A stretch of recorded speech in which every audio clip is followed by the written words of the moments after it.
Hello and welcome to Speaking Spirit, where we talk about all things spiritual. Your host, John Moore, is a shamanic practitioner and spiritual teacher.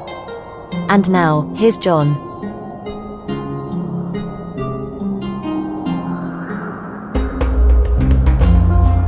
Hello, everybody. My apologies. I have been a little bit remiss in putting out these podcasts. It's been a little while. I sort of did two close together back-to-back with guests, and, I'm not the kind of person to wear busy as a badge of honor, but I got incredibly busy, and so here is my triumphant return, I guess, after a short period of time. I usually like to talk a little bit about what it's like where I am. I am talking to you from the state of Maine in the United States. It's early in the morning here. It's 6:18 a.m. as I read this. And I'm looking out and the sun is coming up and the birds are out and the small animals are playing. And one of the things I love to do, I feed the birds and I feed the small animals around here. And I leave, I have a back deck that I look out over when I record these, and I love to I put peanuts out for the shelled peanuts out for the chipmunks and squirrels, and I have a little chipmunk that loves to climb up on my deck and stuff his cheeks full of peanuts, and it's pretty cute. And so why am I telling you this other than to give you a slice of a view into what I'm experiencing at this moment, which I think is important, right? I mean, I think, I don't get a good sense of who or where you are other than your location. I can look at statistics and see that people are tuning in from all over the world, and I love that. So I like to share a little bit of what it's like where I am as I'm recording this. The ancients used to in many cultures used to, record astronomical observations. And I don't have to do that because we have scientists and computer programs and all kinds of stuff for doing that, which is pretty incredible. The modern world is interesting and technology is incredible. It helps me talk to people all over the world. So today I'm going to talk to you about a topic that's near and dear to my heart, and I'm going to talk, and also leads a little bit from my introduction, I'm going to talk about nature spirits. And what do I mean by nature spirits? What are nature spirits? Where do they come from? What are their, what are the cultural influences and all of those sorts of things? And I'm using the phrase nature spirits very, very broadly as sort of this giant category of thing. It's as if I'm saying animals to refer to all the animals on the planet, right? From insects to whales to hummingbirds to human beings, those are all animals. So there's a huge variety. And so it's a kind of a catch-all phrase. And it's the same way with nature spirits. There's a huge variety of what we will call nature spirits. And I'm going to talk about that. And obviously, if you've listened to this podcast, you know that I come from a shamanic background. My training and my spirituality is rooted in shamanism. And so I tend to look at things from a shamanic perspective. This is not to say that my viewpoint is correct. If there is such a thing, it is my viewpoint, and it's colored by my life experiences, my beliefs, my practices, all of those things, and that's true for everyone. So I'm going to talk a little bit about different cultures today, and I'm not an expert. I'm not an anthropologist. I am just somebody who is, through my spirituality, incredibly curious about different cultures' interpretations of similar phenomena. And so if I speak incorrectly, or I say something that's a little out there from your own belief system, that's fine. That's okay. Take it for what it is. Take it that I'm interpreting things through my own set of lenses, and you're interpreting what I'm saying through your own set of lenses. We all do that all the time with everything. And, if there's a correction to be made, you can contact me through my website or something, and I would be happy to. I'm happy to learn. I think that's a healthy standpoint, right?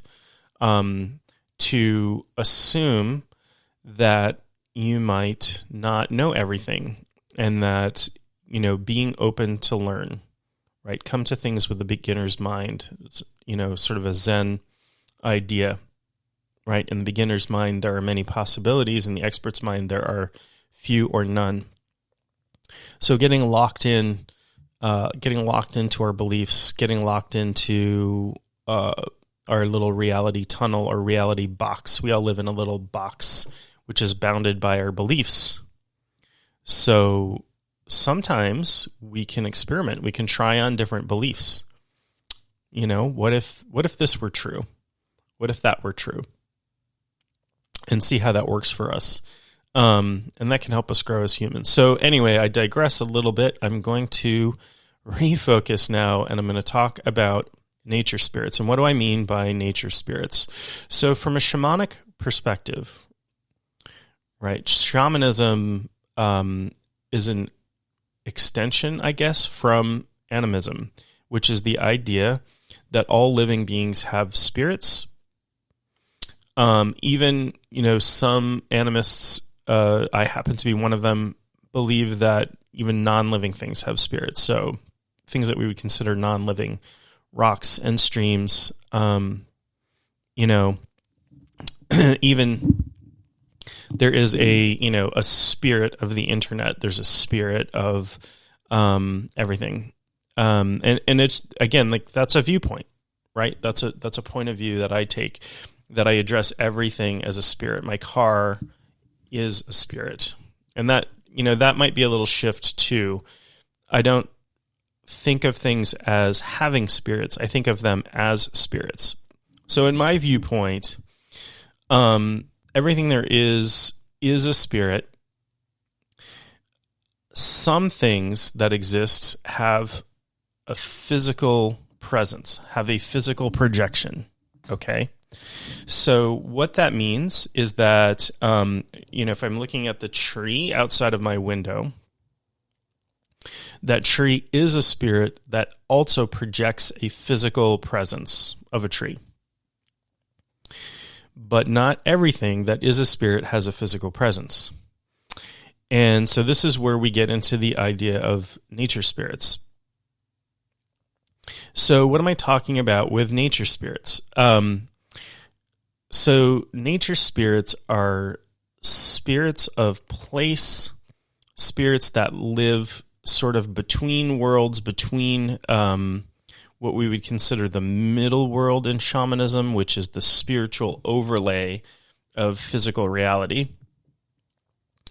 And they belong, and they sort of belong here, right? They're not, they're native. They're native to this space. So there are as many, I can't even think of all of the terms for the different types of nature spirits, but if you think about mythological beings for a moment, excuse me, almost every culture you can think of has some concept of what they would call little people, right? Little people as in fairies, elves, brownies, greenies, trolls. In Hawaii, they have the menehune. The African shaman Maladama Some talks about the contomble from his culture. In Southeast Asia, in Indonesia, they have the orang pendek, which are the little people, which I'm not sure may have a physical presence or not. Again, I'm talking about cultures that I'm not native to, so I'm only going to speak as an outsider from that perspective. But gosh, all of these cultures that may or may not have had contact at some point in history have this idea of little spiritual beings, and tons of them, tons and tons and tons of them. If you think about, these, if you think about the fairies, right? Fairy faith is still strong in some places in, what we would consider the United Kingdom and Ireland, right? So the British Isles area. I know places, Iceland, for example, trolls are very real beings there, trolls and elves and that sort of thing. Very real, very part of the culture. So what's going on here? Are these just figments of people's imagination? Are they archetypal, meaning that all of these cultures just spontaneously came up with these, ideas of these little people that can flit in and out of view and can do magic and, sometimes communicate with people, sometimes, make offerings or, all of these ideas. What's going on here? So, in my perspective, in my view, these beings are very real, and they live in a place that is very, very close to physical reality. They live in what we, in the shamanic perspective, call the middle world, which is, again, it's the spiritual overlay of 3D physical reality that we experience with our eyes and ears and sense of touch and that sort of thing. This wasn't always the case for me. I mean, in English anyway, the word fairy tale has taken on the meaning of something that is untrue, right? So fairy stories, fairy tales, they generally refer to, mythological tales that we tell to children to teach moral stories or that sort of thing. But also, if somebody is, telling you a story that you think is untrue, you might say that's a fairy tale. That's a fantasy. You have made that up in your imagination. Pardon me. And that used to be my perspective, that, this was all made up, and I saw watched the Tinkerbell movies about fairies and, the Disney perspective. And, these things have really woven themselves into our culture. And they've always been there as far as we have written history. There are, lots and lots and lots of history of interactions, things written down, interactions with nature spirits, with the fae, with the fairies. And I'm sure that's true in many other cultures that I'm not even aware of. Right. Certainly there are legends in Hawaii about the Menehune building things overnight, building, giant walls overnight or temples or, that sort of thing. And I don't know the truth of those things, but these are very real beings in many, many cultures. And it's only sort of recently that we have said, no, there is nothing beyond the physical reality. These, when you're telling stories of these supernatural creatures, and I personally wouldn't call them supernatural. I think they're very natural. I think they exist. So I'll tell you, I'll tell you about a couple of my personal experiences that sort of drove home that these are not necessarily made up beings. I promise I am not having a psychotic break. I am sitting here drinking my coffee, which is delightful. I always have a little coffee when I do these, particularly because I usually record them in the morning. So One story that I have, this happened to me personally. I used to live in Boston, Massachusetts, in the U.S., and I've trained in martial arts my whole life, and I used to train in this dojo, which is a dojo, if you don't know, is a place where you go train Japanese martial arts. So I was training in Japanese jiu-jitsu in this dojo, which was in the basement of this building. And I was training with my friend Jimmy one day, and we were the only two in this particular room in this dojo working together. And my teacher had stepped into the other room to do something, and Jimmy and I were training, and this little green man. That's going to sound like I'm talking about an alien, and it may be that aliens are a thing, that are nature spirits. Who knows? I don't know the truth of that. But this little man who had sort of a greenish tint, was wearing sort of normal human clothes, but was about 2 feet tall. I saw him come running through the room and run right through the back wall of the dojo where we were training. And at first I thought, I'm just seeing things. That's not real. And my friend turned to me that I was training with. He goes, "Did you see that?" And I was like, "Yeah, what did you see?" And he described it to me. He's like, "That little man just ran through here and ran through the wall." He looked solid to me. Like, it didn't look like a figment of my imagination or a ghost or anything like that. And I was like, wow, I saw the same thing. How could that be? It was really weird. And then my teacher walked into the room and said, "What happened to that little guy that just came running through here?" So 3 people had seen the same thing. One of them had not been listening to the conversation we were having.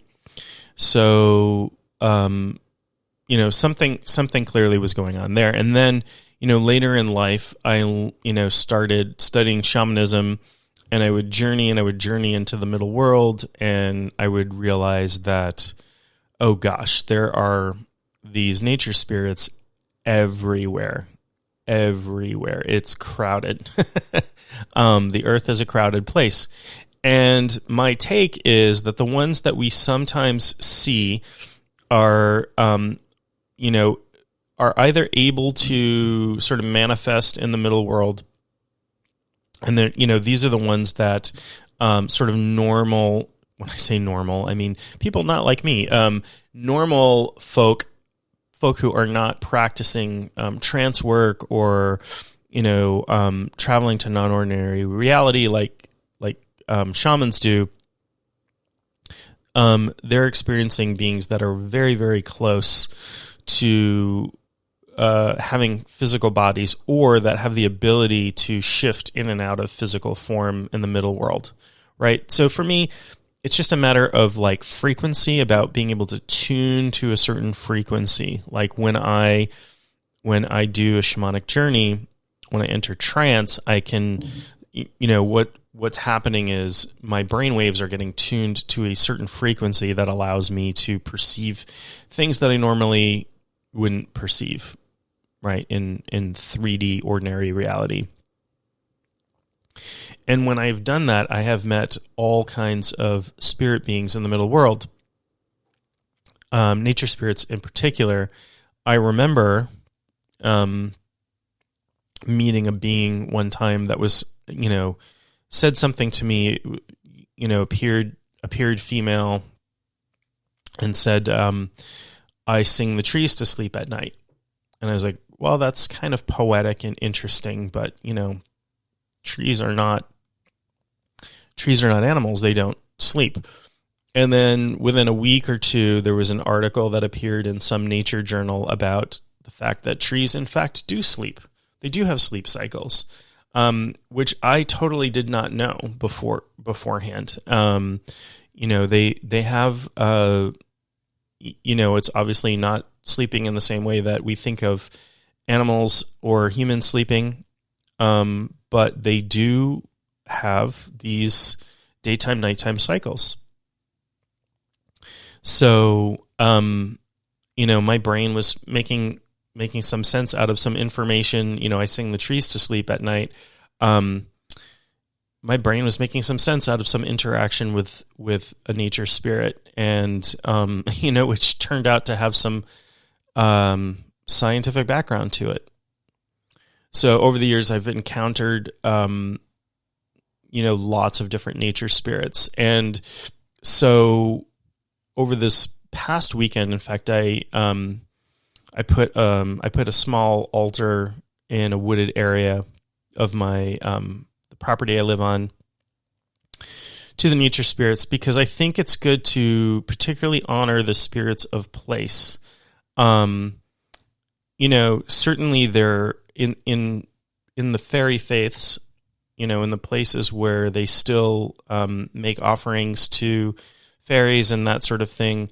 They can be seen as guardians, and they can help protect your land, your home, that sort of thing from calamity, right? Protect you from fires and natural disasters and that sort of thing, and keep an eye out on things. And if they're unhappy, certainly they can let you know that as well. A lot of weird things can happen. Things can go missing. Things can break. Electronics can go wonky. It's it's an interesting thing. I've certainly experienced sort of both sides of that, and I would never, at this point in my life, having the experiences that I've had, I would never move to a place or have live in a place where I have not made some contact with the spirits of place. And so in Norse belief, in ancient Norse belief, you had the landvetter, right? Which are the landvetter are the spirits of the land.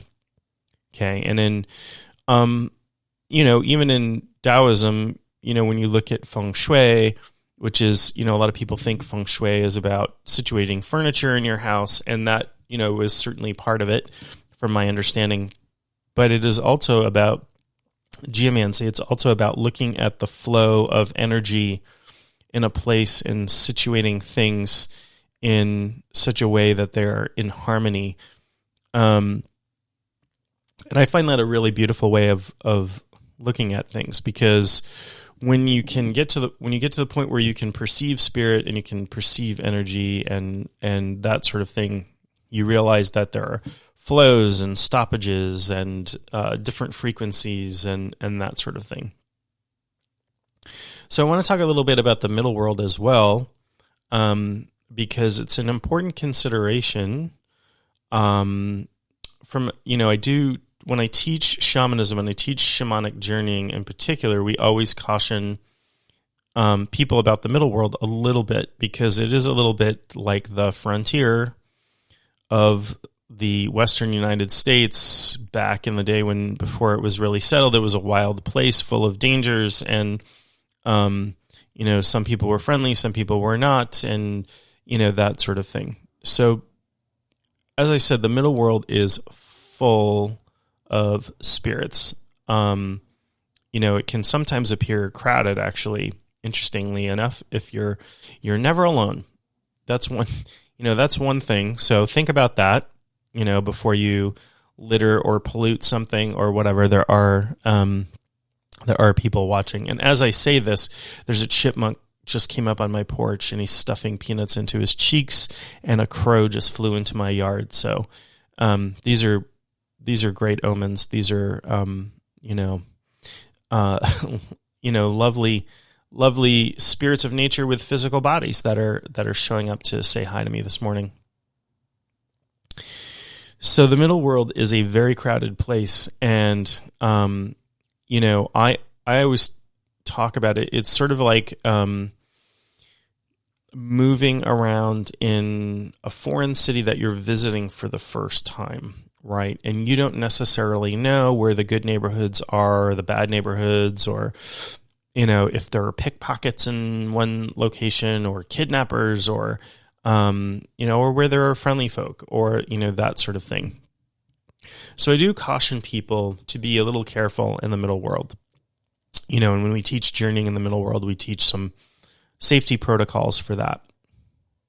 The other aspect of the middle world are that there are spirits that I wouldn't necessarily consider nature spirits there. So when you hear stories about ghosts or, discarnate humans who are, quote unquote, trapped here, that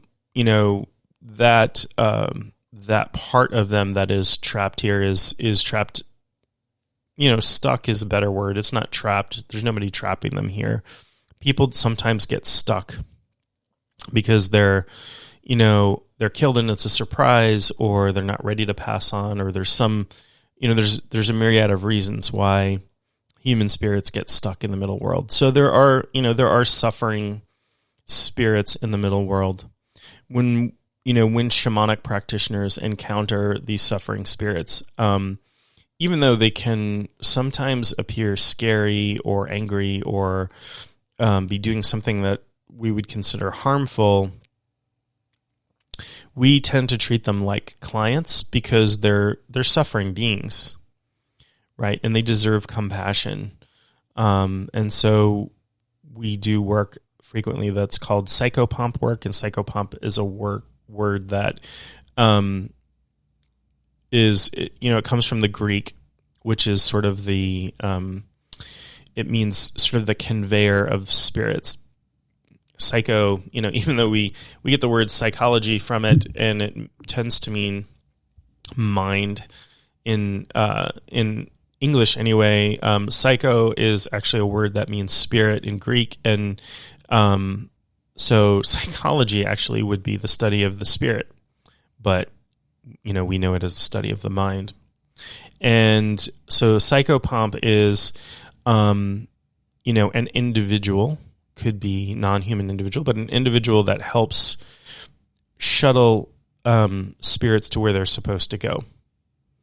So if you think about Greek mythology, you can think about Charon, who is the boat across the river, rows the boat across the river Styx. And you have to pay the ferryman to shuttle your spirit to the afterlife.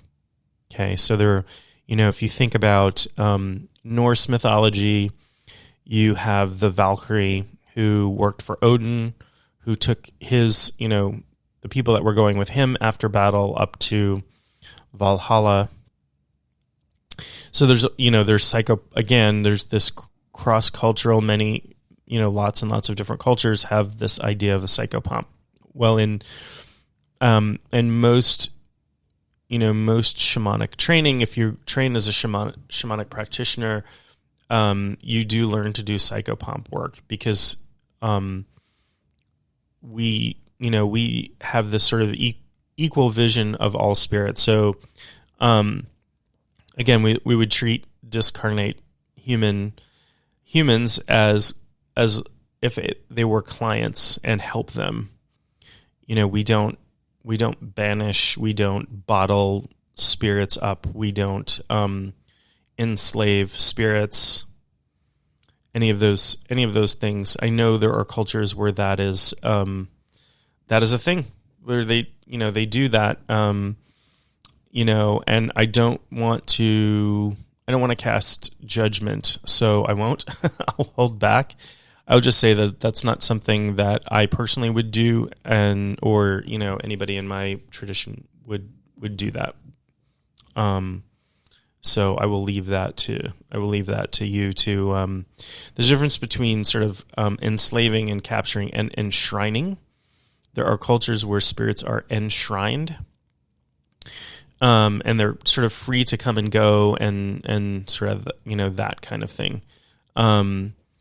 But shamanism takes a very level playing field view. It's not I am the king. I'm the king of the castle. I work in tandem with helping spirits. Some of those are middle world spirits sometimes. So anyway, back to nature spirits. I realize I go off on a lot of tangents, but I hope that's interesting. I hope that when I expand on a topic and go off in a little direction that it's not too confusing and that you find it interesting. Because that's just how I am. That's just how I I choose to talk about things. So, I'm very, very curious about nature spirits and how they show up. And one of the interesting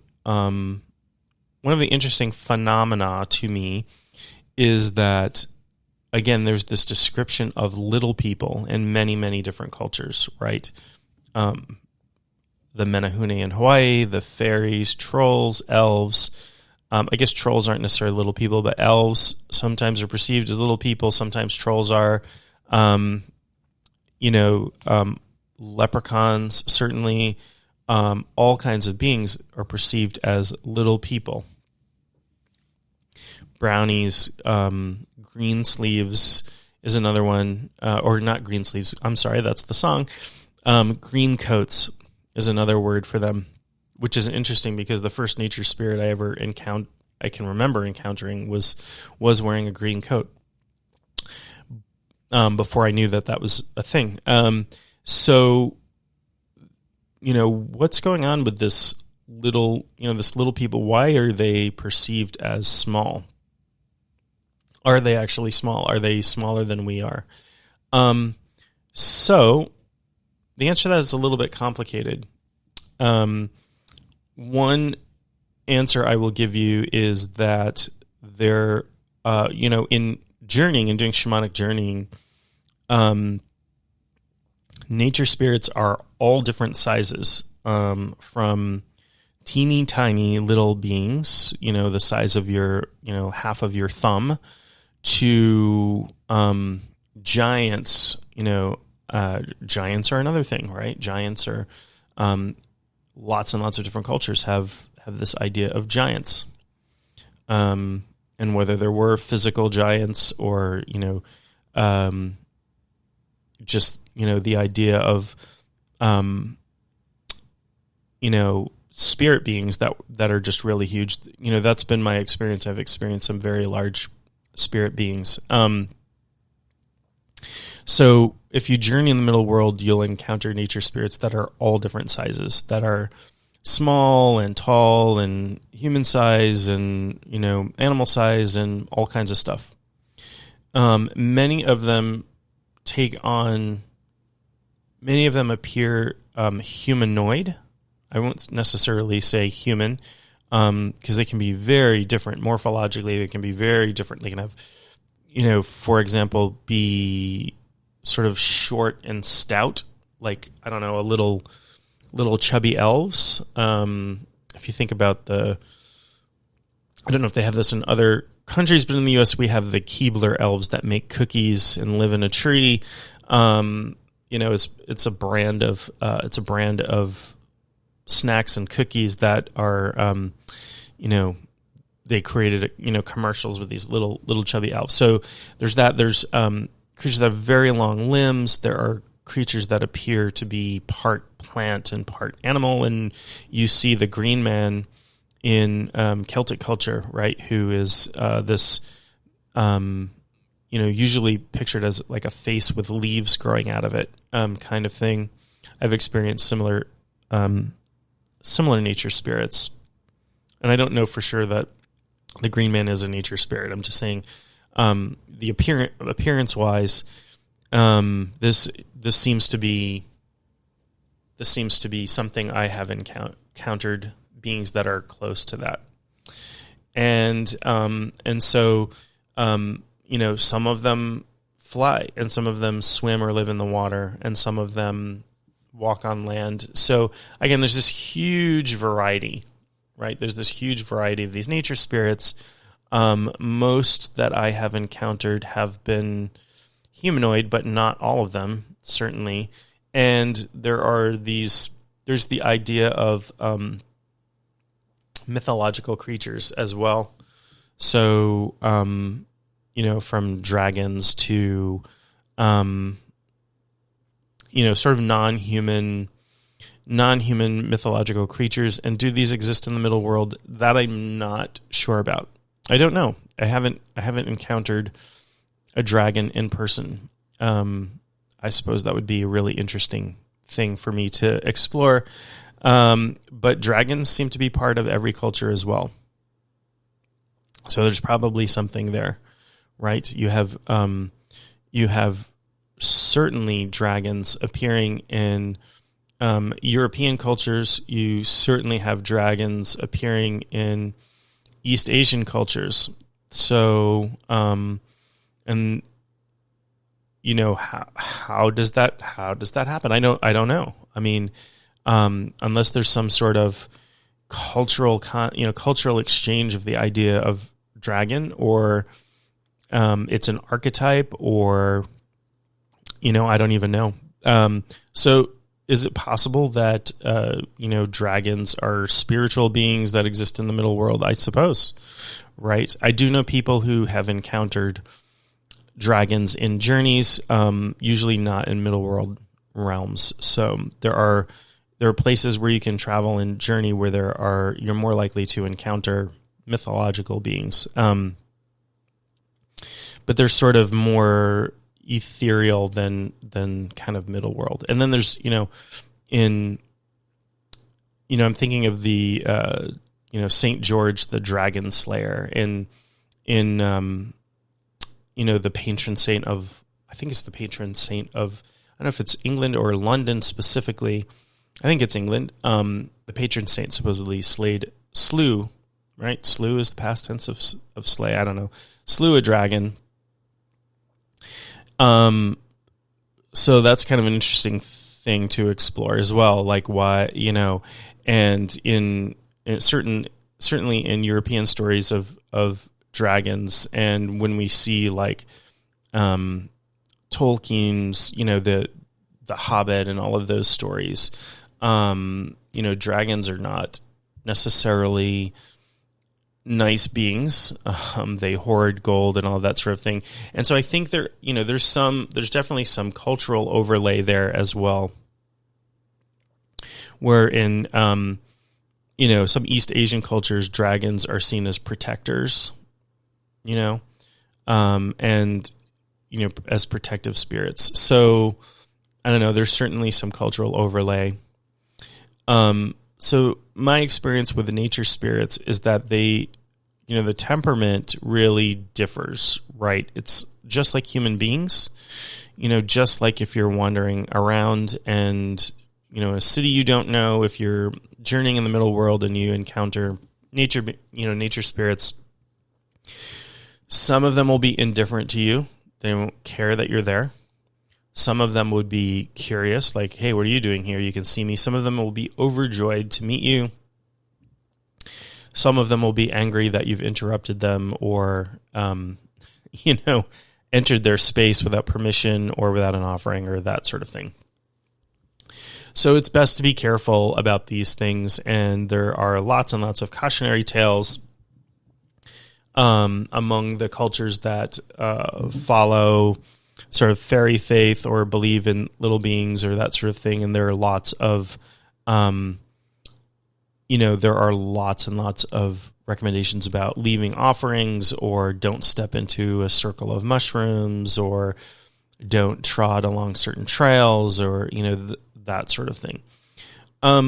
My advice is, just like if you were traveling to a foreign country, it is important to do your best to respect the culture and respect the rules of where you're traveling. Okay? Even though we live in the middle world, when we tromp along like we're the only beings here, you can you can cause damage, right? If I just, walk around throwing my garbage everywhere, I'm causing damage, and that's not right. So, if I travel to a foreign country, I try to learn a little bit of, if they speak a language I don't understand, I'll try to learn at least a little bit so I can get around. I will read about customs, so I will try not to do something that's deemed offensive. I will respect the locals. I will respect the law. I will, embrace with curiosity and love and kindness, the people who offer up bits of their culture, right? People like to take pride in their culture. If people come visit me in Maine, for example, we have I'm surrounded by beautiful nature and an amazing coastline with beaches and rocky shores and islands and all of those things. And I take pride in that, and I like to show people around. And so it's kind of the same thing, with nature spirits. Some of them are, they're all, they all live here. This is their home, right? The reason why they're nature spirits is that they live in nature. They live in, the world that we look out at and consider nature. And, so this is their home. And so it's important for us to respect that. And, my work in shamanism shows me that there's this sort of infinite web of all living things, of all spirits, and we're all connected. So if I disrespect, if I pollute, or I don't recycle, or I do all of these things that's harming the earth, like, I'm part of that web. I'm part of that net. I'm not disconnected. I'm not separate. And so respecting those things, even from a selfish, superficial level, is respecting myself, right? I'm affecting the world that I live in.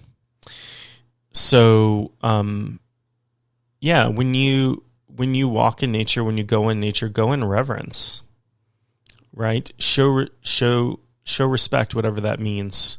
Leave nothing but footprints was sort of the camping motto when I was a boy and I was in the Boy Scouts, right? We always left a place at least as pristine as when we got there. Sometimes, if we got to a camping spot or something and some people had trashed it, we would clean it up, right? We would leave it better than the way we found it.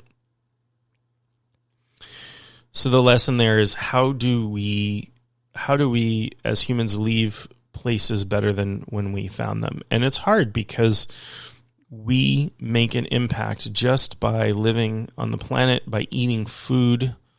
It doesn't matter if you're vegan, and power to you if you are, and you only eat, you try to make as little impact as you can. You're still making an impact. Your food still has to be grown somewhere. Fields have to be plowed. Territory has to be taken up to grow the food that you eat.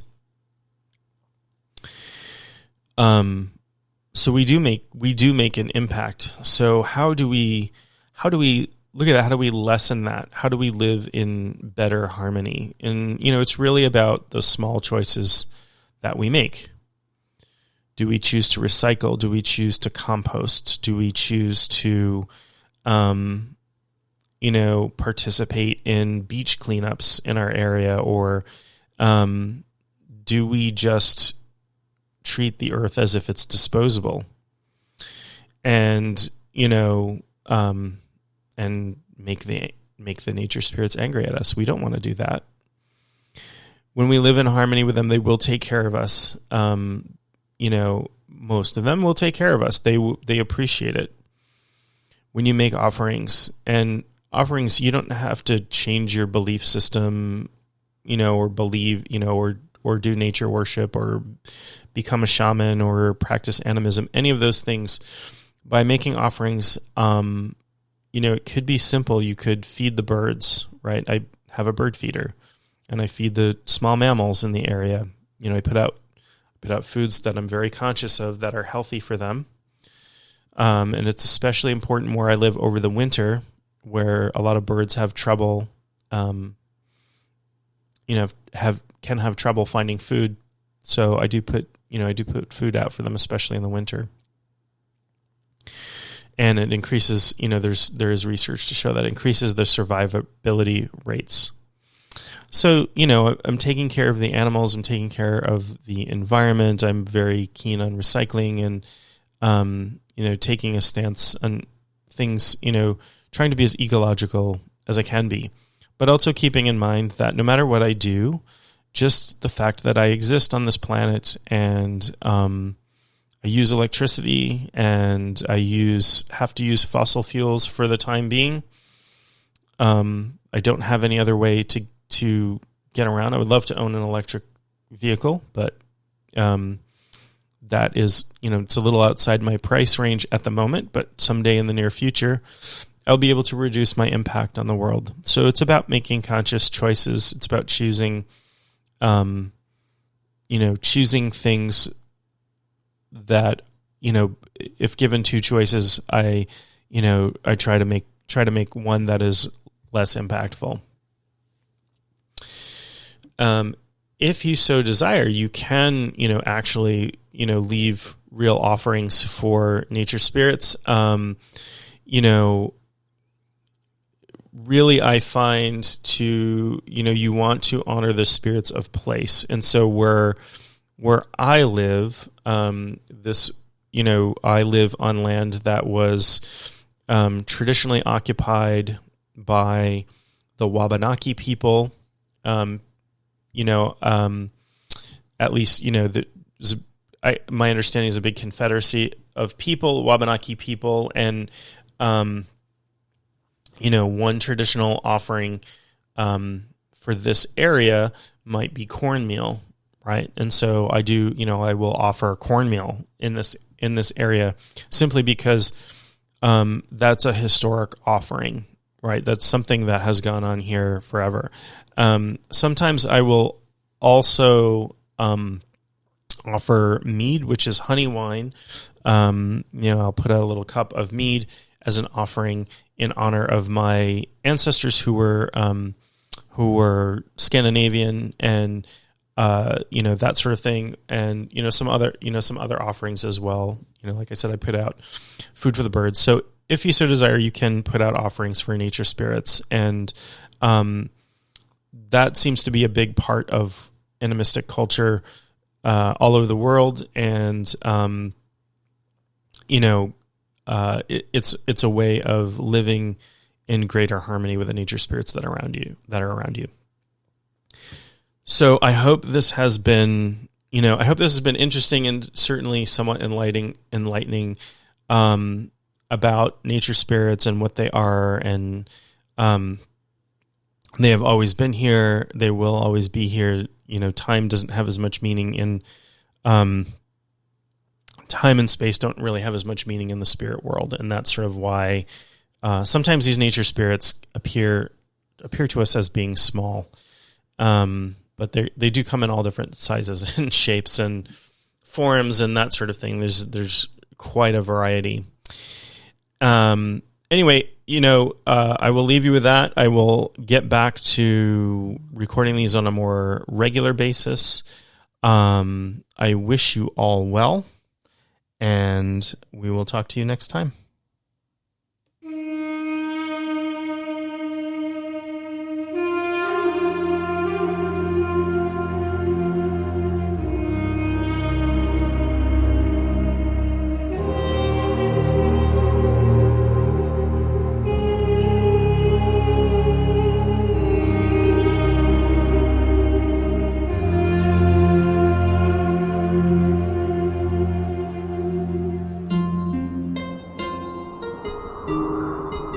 You have been listening to Speaking Spirit with your host, John Moore. For more info or to contact John, go to mainshaman.com. That's maineshaman.com.